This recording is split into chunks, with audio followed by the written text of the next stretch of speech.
timpuk gitu.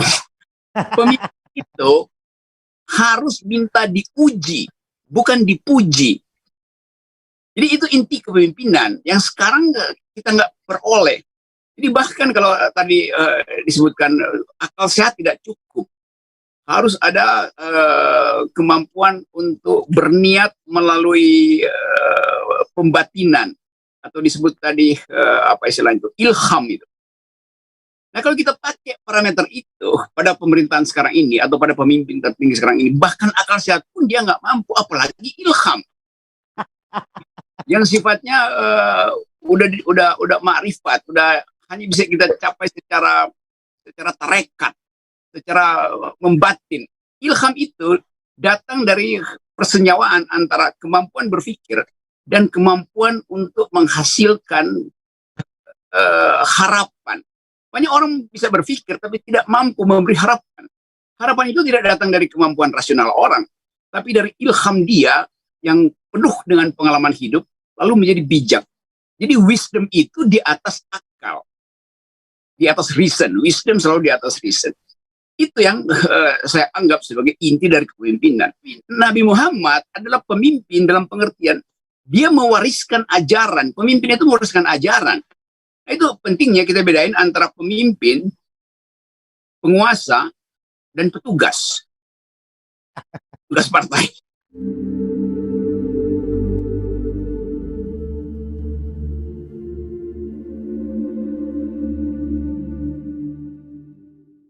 Jasilul mengerti inti dari leadership, kepemimpinan, dengan mencontoh pada apa yang diperlihatkan secara faktual oleh Nabi Muhammad, yaitu bahwa pemimpin itu, tadi dia pakai istilah ditimpuk gitu, pemimpin itu harus minta diuji, bukan dipuji. Jadi itu inti kepemimpinan yang sekarang kita nggak peroleh.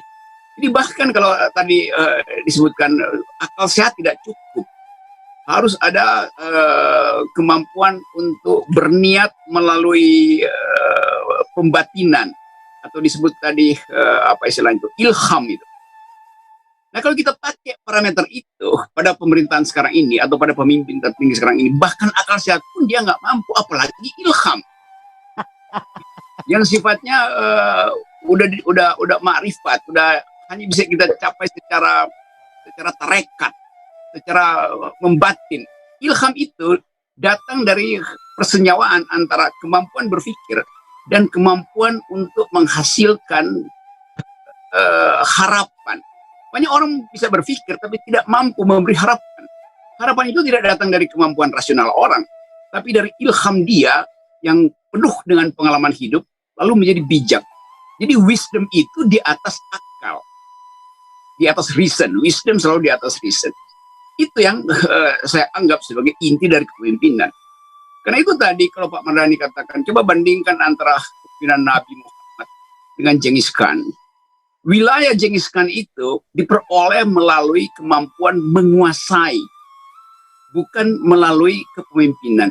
Jadi siapa Genghis Khan? Genghis Khan adalah penguasa. Apakah dia pemimpin? Bukan, dia bukan pemimpin.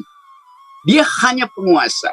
Karena dia tidak menimbulkan inspirasi orang untuk mempertahankan ajarannya.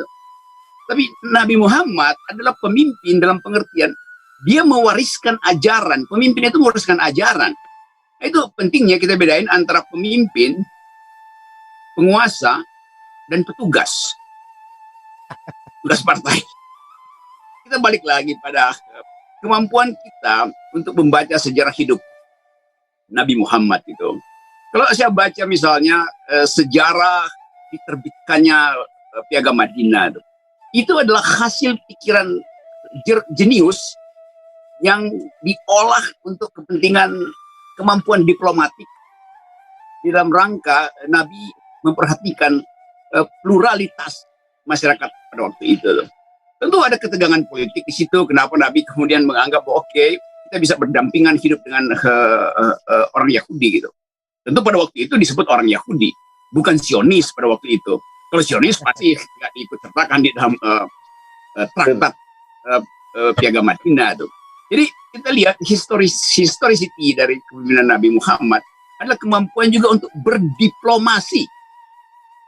Jadi ini intinya tuh, memimpin artinya untuk mempergunakan argumentasi, untuk persuasi di dalam keadaan damai, dan mampu untuk mengerahkan kekuatan secara fisik, secara militer di dalam keadaan perang. Itu kualitas yang dimiliki oleh Nabi Muhammad itu. Jadi saya menganggap bahwa kalau itu parameternya, maka sulit kita mencarikan padanannya dalam masyarakat Indonesia. Nah, kita sekarang sedang masuk dalam upaya untuk menghasilkan kembali Indonesia yang demokratis tuh.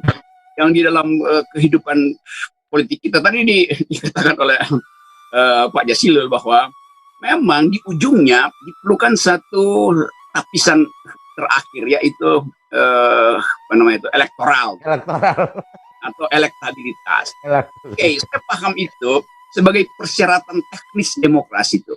Persyaratan teknis, bukan persyaratan etis.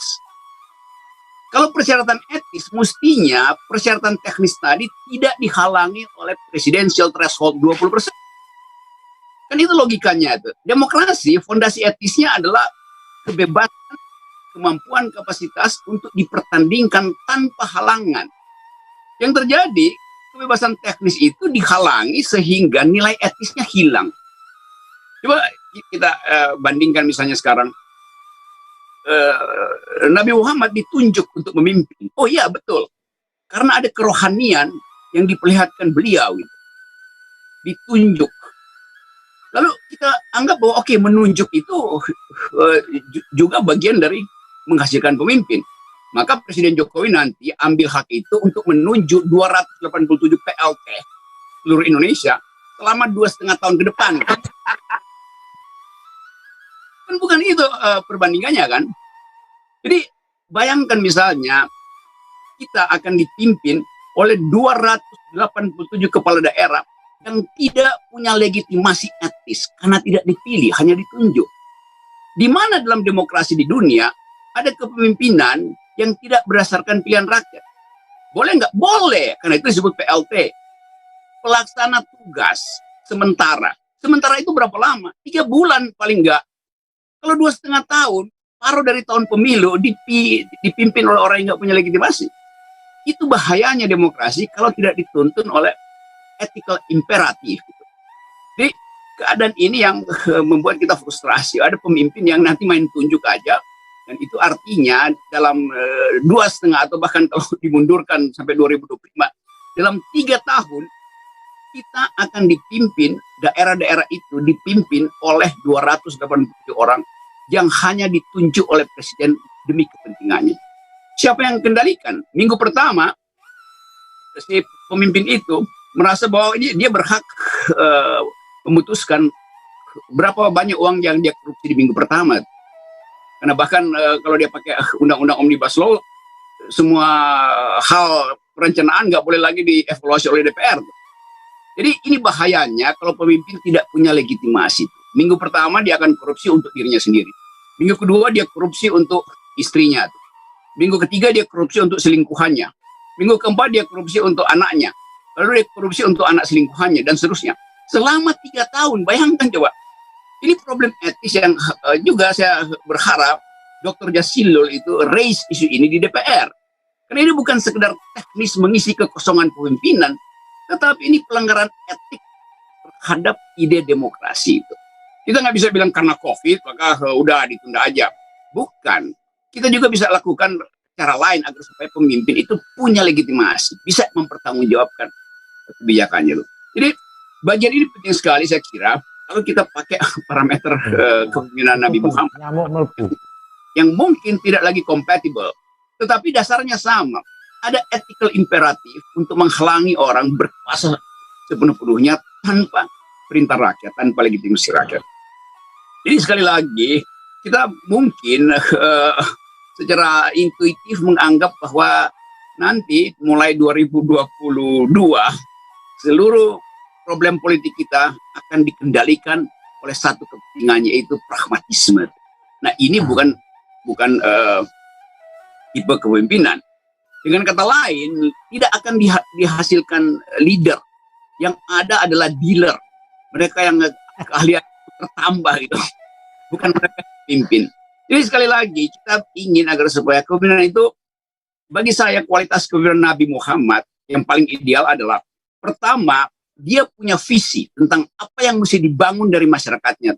Bagaimana menghalangi oligarki Mekah beroperasi untuk sekedar memperkaya diri, kan sama juga kan. Di Mekah kan oligarkinya begitu juga tuh.